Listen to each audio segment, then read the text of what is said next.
हरे कृष्णा। तो आज हम 6 कैंटो सेकंड चैप्टर और 22 श्लोक जो है वो देखेंगे। अध्याय का शीर्षक है विष्णु दूतों द्वारा अजामिल का उद्धार।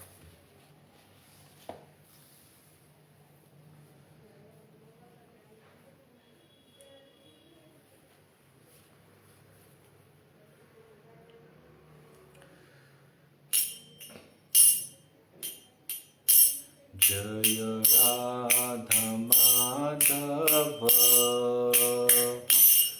कुंज बिहारी, जय राधा माधव कुंज बिहारी, गोपी जन वल्लभ गिरिवरधारी, जय गोपी जन वल्लभ गिरिवरधारी, यशोदानंदन व्रज जनरंजन, यशोदानंदन व्रज जनरंजन, यमुना तीरावनचारी,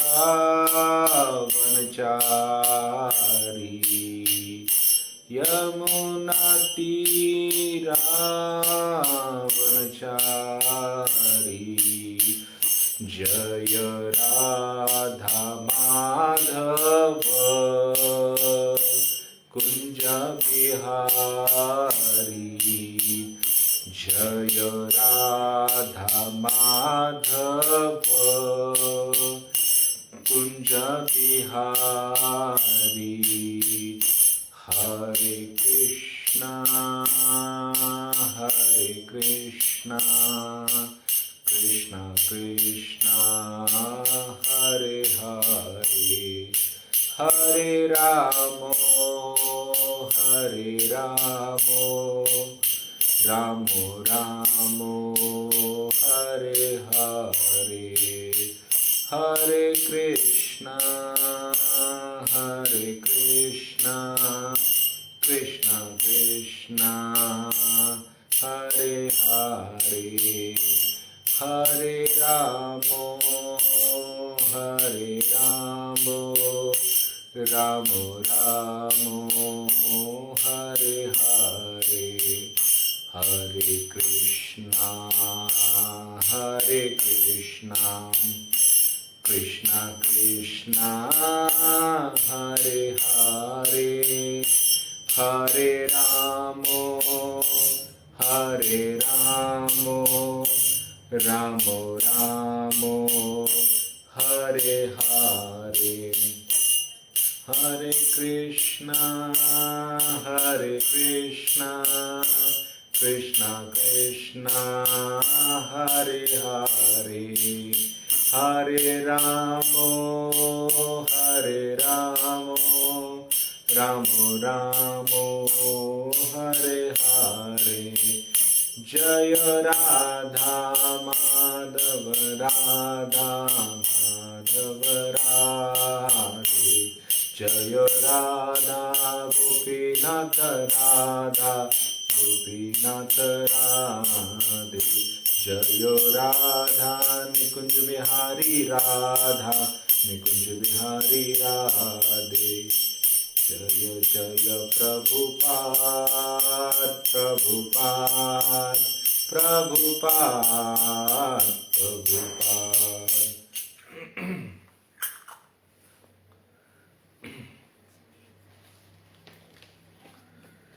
हरे कृष्णा।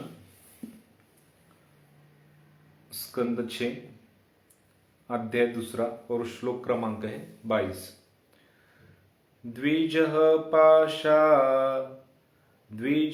पाशात् विनिर्मुक्ता गतभिः प्रकृतिं गतः ववन्ते शिरसा विष्णु किंकरान् दर्शनोत्सव।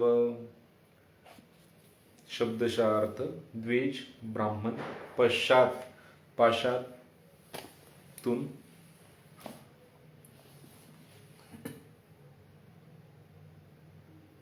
विनिर्मुक्ता छोड़ दिए जाने पर गत भी भय से मुक्त प्रकृतिम गतः होश में आया वंदे अपना सादर प्रणाम अर्पित किया।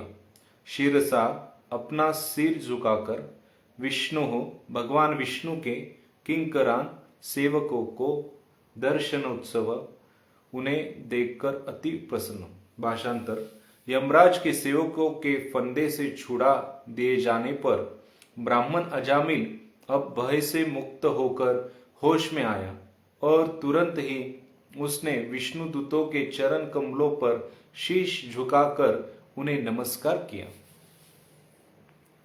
वह उनकी उपस्थिति से अत्यंत प्रसन्न था क्योंकि उसने यमराज के दूतों के हाथों से उन्हें अपना जीवन बचाते देखा था।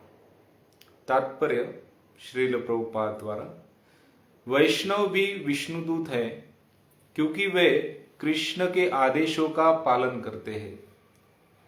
भगवान कृष्ण उन समस्त बद्ध आत्माओं के लिए अत्यंत उत्सुक रहते हैं कि जो इस भौतिक जगत में सड़ रहे हैं। वे उनकी शरण में आए और इस जीवन के भौतिक कष्ट से तथा मृत्यु के बाद नरकीय स्थिति के दंड से बचाए जा सके। इसलिए एक वैष्णव बद्ध आत्माओं को उनके होश में आने का प्रयास करता है। जो अजामिल की तरह भाग्यशाली होते हैं वे या तो विष्णुदूतों द्वारा या वैष्णव द्वारा बचा लिए जाते हैं और इस प्रकार वे भगवत धाम वापस जाते हैं। ओम अज्ञानतिमिरन्धस्य ज्ञानाञ्जनशलाकया चक्षुरुन्मीलितं येन तस्मै श्रीगुरुवे नमः। श्रीचैतन्यमनोभीष्टं स्थापितं येन भूतले स्वयं रूप कदा मह्यं ददाति स्वपदान्तिकं। वन्दे अहं श्रीगुरु श्रीयुतापदकमलं श्रीगुरुं वैष्णवांश। श्रीरूपं साग्रजातं सहगना रघुनाथान्वितं तं सजीवं साद्वैतं सावधूतं परिजनसहितं कृष्णचैतन्यदेवं श्रीराधा कृष्णपदान् सहगना ललिता श्रीविशाखान्वितांश। नमः ओं विष्णुपदाय कृष्णपृष्ठाय भूतले श्रीमते भक्तिवेदांत स्वामी निति नामे। नमस्ते सरस्वती देवे गौरवाणी प्रचारिणे निर्विशेष शून्यवादी पाश्चात्य देशतारिणे। वाञ्छाकल्पतरुभ्यश्च कृपा सिन्धुभ्येव च पतितानां पावनेभ्यो वैष्णवेभ्यो नमो नमः। जय श्री कृष्ण चैतन्य प्रभु नित्यानंद श्री अद्वैत गदाधर श्रीवासादि गौर भक्त वृंद। हरे कृष्णा कृष्णा कृष्णा हरे हरे, हरे राम राम राम हरे हरे। हरे कृष्णा। तो यहाँ पर वैष्णव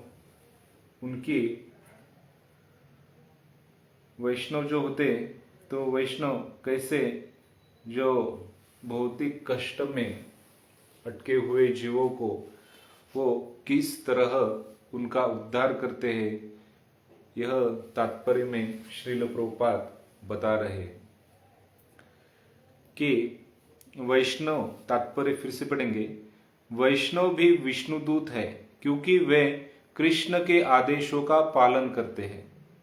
भगवान कृष्ण उन समस्त बद्ध आत्माओं के लिए अत्यंत उत्सुक रहते हैं कि जो इस भौतिक जगत में सड़ रहे हैं वे उनकी शरण में आए और इस जीवन के भौतिक कष्ट से तथा मृत्यु के बाद नरकीय स्थिति के दंड से बचाए जा सके। इसलिए एक वैष्णव बद्ध आत्माओं को उनके होश में लाने का प्रयास करता है। जो अजामिल की तरह भाग्यशाली होते हैं वे या तो विष्णु दूतों द्वारा या वैष्णव द्वारा बचाए लिए जाते हैं और इस प्रकार वे भगवत धाम वापस जाते हैं। तो यहाँ पर प्रभुपाद बता रहे हैं कि एक वैष्णव जो है वह भौतिक आत्माओं में उनके होश में लाने के लिए उनको उनका प्रयास करता है।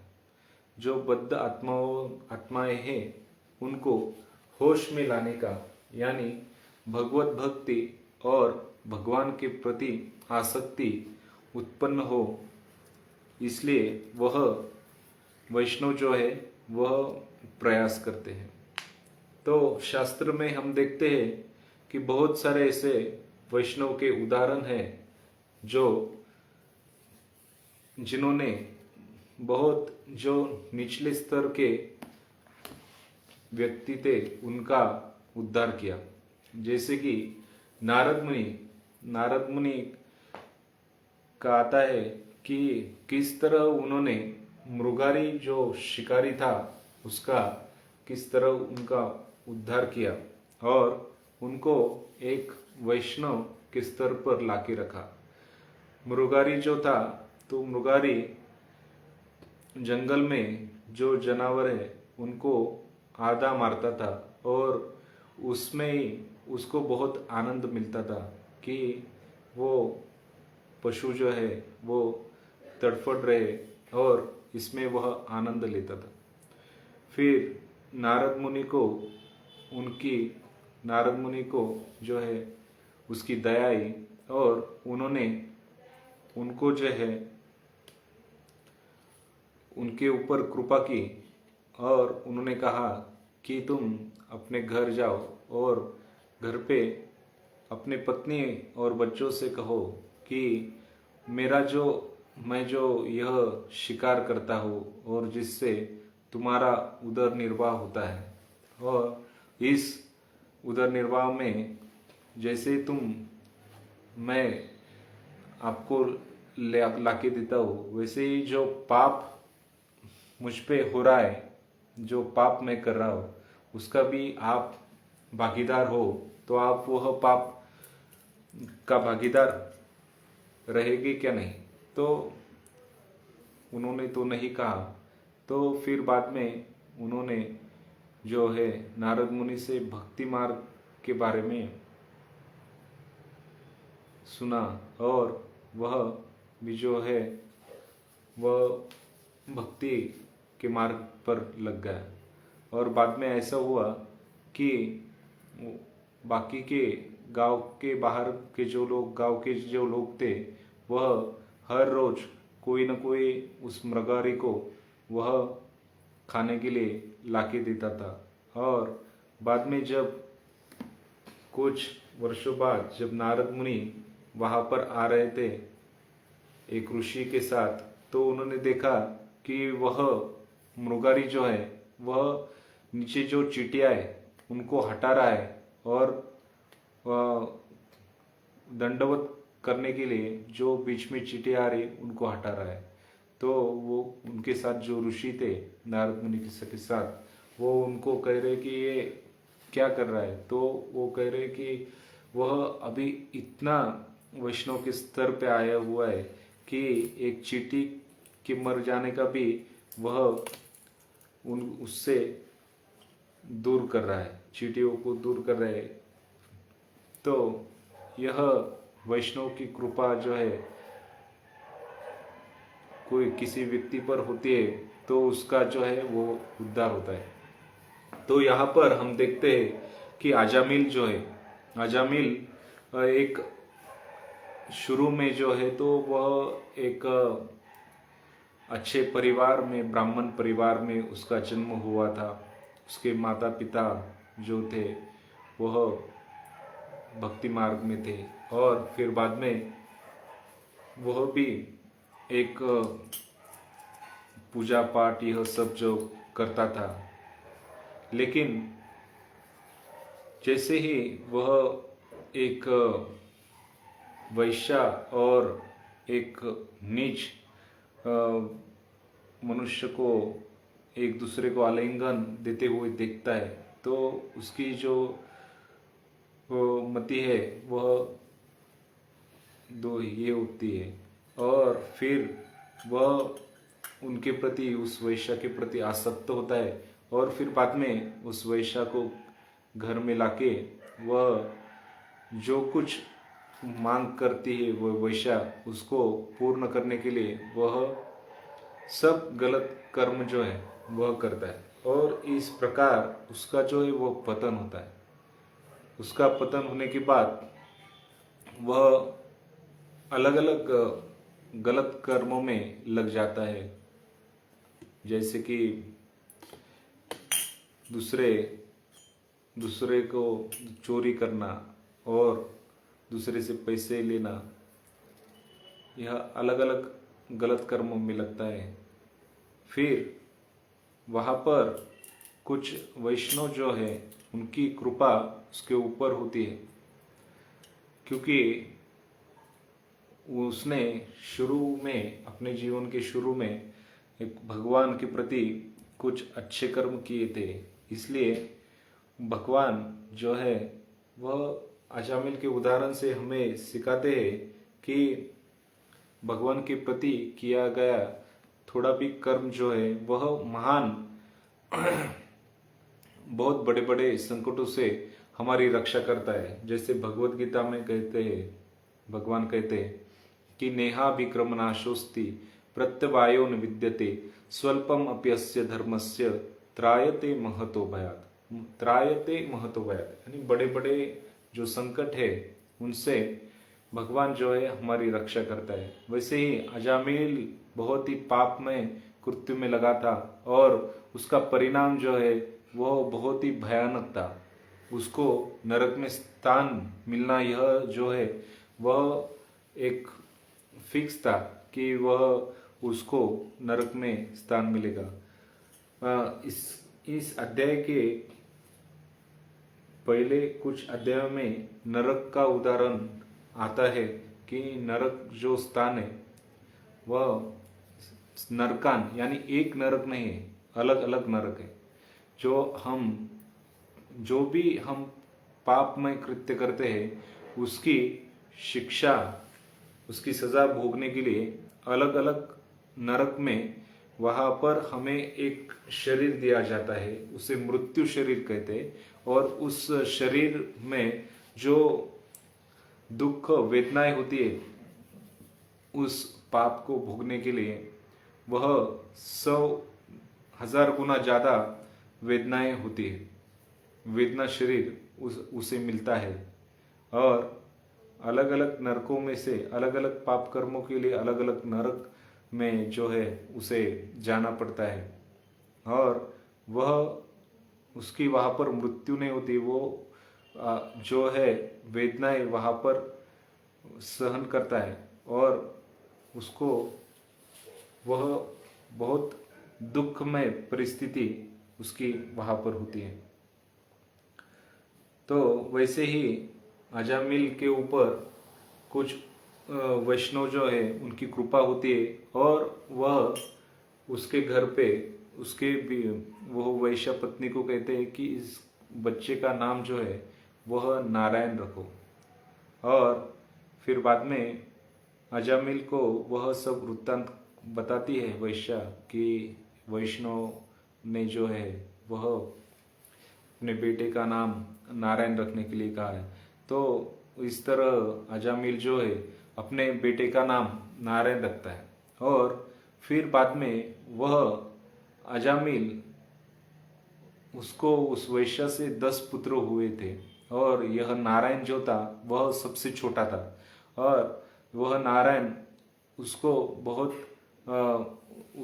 उसका बहुत प्यारा था, और हर समय वह नारायण ये खाओ, नारायण ये करो, नारायण वो करो, ये इसमें ही लगा हुआ था, और बहुत आसक्ति थी उसकी उसके प्रति बहुत आसक्ति थी, उस नारायण के प्रति। फिर बाद में जब उसका मृत्यु समय जब आता है तो वहाँ पर जो है तो यमदूत वहाँ पर आते हैं, और वो यमदूत वहाँ पर आते हैं, और जैसे ही वह यमदूतों को देखता है, उनका रूप देखता है कि वह बहुत ही भयावह है, वह डर जाता है, और वह बाद में अपने पुत्र जो है उस पुत्र का नाम वह वहाँ पर पुकारता है कि नारायण मुझे बचाओ, नारायण मुझे बचाओ। तो जैसे ही वह नारायण यह शब्द कहता है, वह आर्त भावना से वह भगवान उसको पुकारता है। भले ही वह भगवान को ना पुकारे, लेकिन भगवान का नाम जो है वह मृत्यु समय ले रहा है, इसलिए वहाँ पर विष्णुदूत आते हैं। यह 5 विष्णुदूत वहाँ पर आते हैं, और फिर बाद में वह विष्णुदूत और यमदूत, इनके बीच जो है वह बहुत वार्तालाप होता है कि वह यमदूत कहते हैं कि यह बहुत पापी व्यक्ति है, और यह पापी व्यक्ति के ऊपर हमारा अधिकार है। तो विष्णुदूत जो है, विष्णुदूत उन्हें उनके साथ बहुत वार्तालाप होने के बाद वह कहते हैं कि जो व्यक्ति आखिरी समय में, मृत्यु के समय जो भगवान के नाम को जो है उच्चारण करता है, वह भगवत धाम लौटता है। जैसे कि भगवत गीता में भी कहा है कि अंतकाले च मामेव स्मरन उक्त्वा कलेवरम यह प्रयाति समद्भावम याति नास्यत्र संशय। जो भगवान की कृष्ण भावना में अपना शरीर छूटता है, वह भगवान के धाम में वापस जाता है। तो इस श्लोक में, तो वहाँ पर जब इस श्लोक में बताया गया कि यमदूतों के पास से यह अजामिल जो है वह मुक्त हो गया था, और फिर बाद में वह विष्णुदूतों के चरण कमलों में जो है वह उनको प्रणाम कर रहा है, और वह उनकी कृतज्ञता व्यक्त कर रहा है कि कैसे उन वैष्णव दूतों ने उसको अजामिल को इन यमदूतों से बचाया। वह ऐसे उनकी कृतज्ञता व्यक्त कर रहा है। और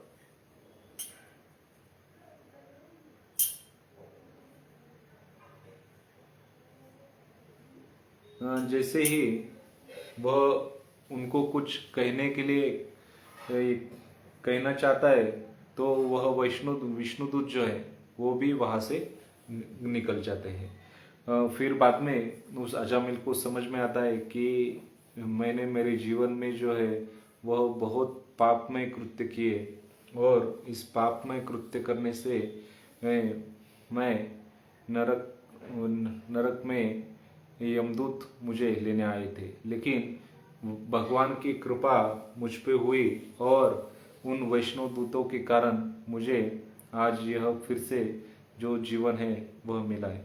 तो जैसे विष्णुदूत वहाँ से जाते, तो अजामिल जो अभी मरने वाला था, उसकी आयु जो है वह यहाँ पर बताया गया है कि उसकी आयु भी जो है वह बढ़ती है, और फिर बाद में वह उस वैश्या का त्याग करता है, और बाद में गंगा किनारे जाके वहाँ पर भक्तिमय कार्य, फिर से वह अपना जो भक्तिमय कार्य है उसमें लगता है, और फिर वो भक्तिमय कार्य करने के बाद वही वैष्णुदूत जो है वह वापस आके उनको, उस अजामिल को जो है भगवत धाम वापस ले जाते हैं।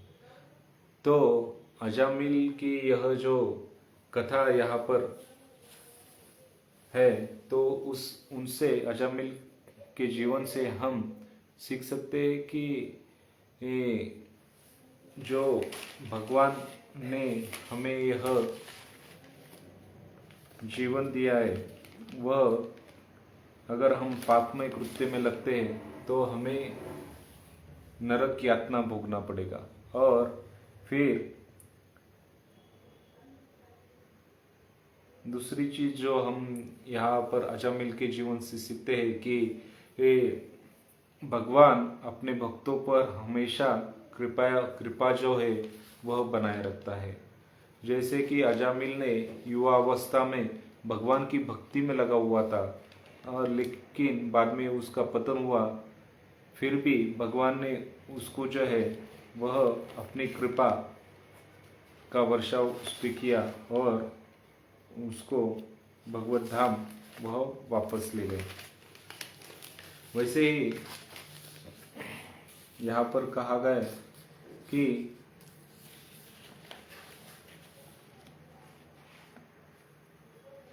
वैष्णव जो है वह इस भौतिक जगत में जो जीव है, बद्ध जीव, उनके ऊपर कृपा करते हैं और उनको भी भक्ति प्रदान करते हैं। जैसे कि श्री चैतन्य महाप्रभु का यह जो आंदोलन है, वह आंदोलन में हम हरे कृष्ण महामंत्र का जब कीर्तन करते हैं तो हमारे जो पाप है वह सिर्फ इस जीवन की नहीं बल्कि तो अभी तो बहुत जन्मों से जो किया हुआ पाप है वह भी यह हरिनाम से नष्ट हो जाता है। जैसे कि शास्त्रों में कहते हैं, हरेर नाम केवलम कलो नास्ते व गतिरन्यथा। इसलिए कहते हैं कि भगवान की कृपा अगर हम पे होती है तो वैष्णव की कृपा हम पर होती है तो भगवत प्रेम हमें मिलता है।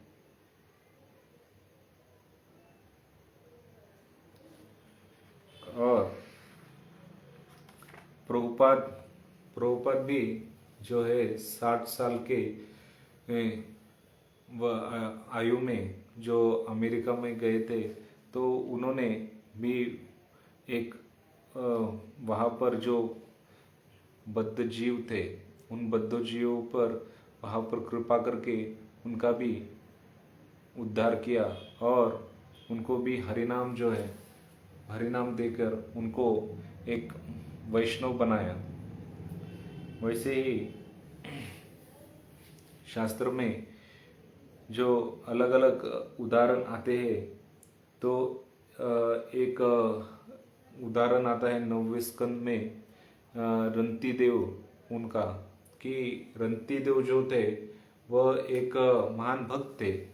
तो रंती देव ने वहाँ पर अपने राज्य के लोगों पर भगवान की कृपा हो और उनका जीवन जो है वह सुखी हो, इसलिए वह उपवास करते हैं और 45 दिन वह उपवास करते हैं। और जब वह उपवास जो छोड़ने का समय आता है और भोजन ग्रहण कर जब वह सब भोजन के लिए बैठते हैं उनके परिवार के, तो वहाँ पर उनके द्वार पर एक ब्राह्मण आता है और वह भिक्षा मांगता है। तो वह रंती देव जो है वह अपने जो भोजन का कुछ हिस्सा है वह उसको दे देते और फिर बाद में फिर से भोजन के लिए बैठते, तो वहाँ पर फिर से एक शूद्र आता है और उसको भी वह जो है अपने भोजन में से कुछ दे देते। इस तरह अलग अलग फिर बाद में एक व्यक्ति आता है और वह भी व्यक्ति अलग अलग कुत्तों को लेके आता है वहाँ पर, और वो कहता है कि मैं और मेरे कुत्ते जो है वह भूखे हैं। तो सब जो है उनका जो बनाए हुआ था वो सब भोजन उनको देते हैं। और इस तरह वह जो है अपने पास का जो था वह सब रंतिदेव वो त्याग देते हैं।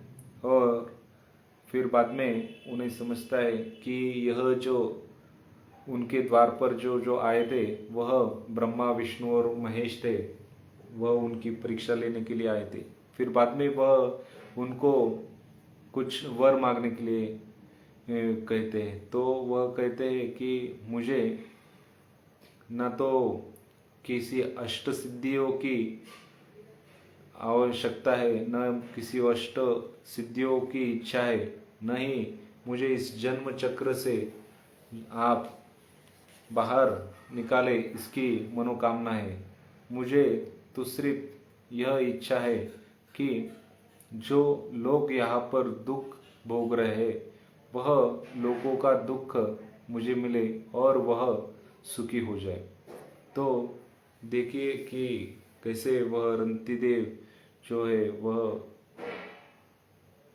अपनी सब स्वयं भावना जो है वह छोड़कर दूसरों लोगों के लिए वह प्रार्थना करते हैं। उसी को हम वैष्णव कहते हैं।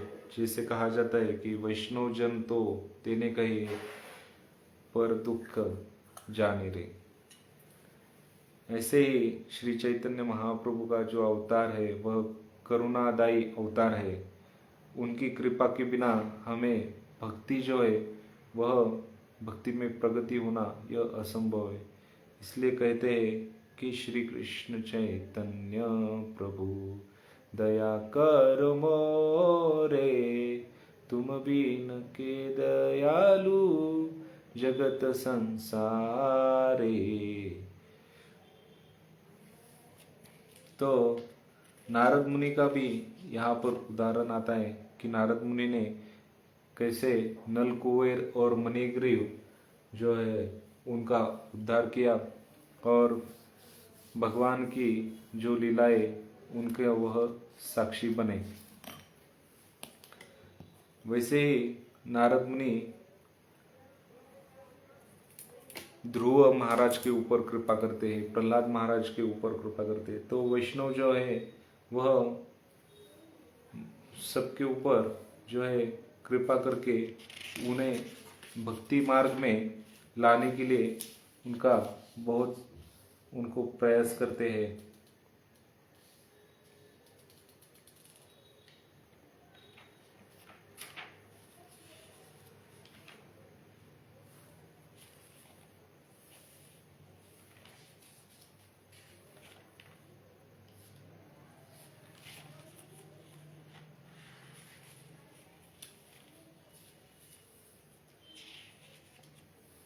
हम देखते हैं कि गजेंद्र जो है वह पूर्व जन्म में इंद्रदुम्न राजा था और वह इंद्रदुम्न राजा ने अपना राज्य त्याग करके भक्तिमय कार्य करने के लिए वह एक जगह पर जाते हैं और वहाँ पर भक्तिमय कार्य करते हैं। लेकिन उनका वहाँ से कुछ पतन होता है। फिर दूसरे जन्म में वह गजेंद्र बनते हैं, गजेंद्र का उन्हें जन्म मिलता है। और फिर बाद में वह गजेंद्र जो अगले जन्म में उन्होंने भक्ति की थी उस भक्ति का उन्हें स्मरण रहता है। इसलिए वह जब उन्हें एक मगरमच्छ जो है पानी में उनका पैर पकड़ती है तो वह भगवान के कुछ श्लोक उन्होंने जो पूर्व जन्म में याद किए थे उन श्लोकों का वह उच्चारण करते हैं। और जैसे ही वह भगवान को आर्त भावना से पुकारते हैं तो भगवान वहाँ पर उपस्थित होते हैं और उस मगर का जो है वह शिरछेद करते हैं। और फिर बाद में उनके ऊपर भगवान की जो है वह कृपा होती है।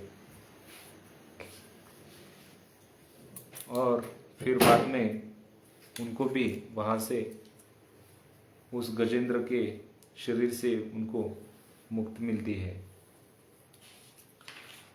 वैसे ही जो हम यहाँ पर देखते हैं, कुछ लोग अजामिल के जीवन से कुछ कह सकते हैं कि जीवन भर अजामिल ने जो है वह पापमय कृत्य किया, इंद्रिय तृप्ति की, फिर बाद में वह उसको भगवान की एक भगवान के नाम लेने से उसको उसकी मुक्ति हुई।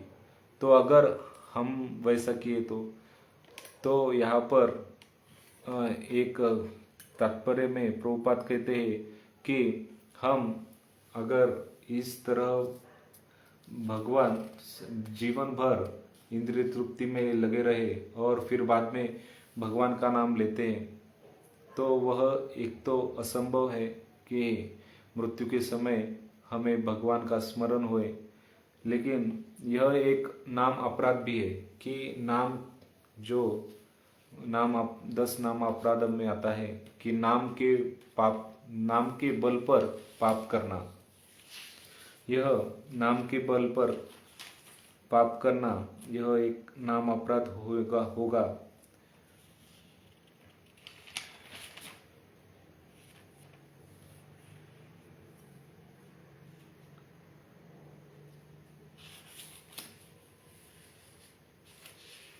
भक्ति जो है तो हम अलग अलग जो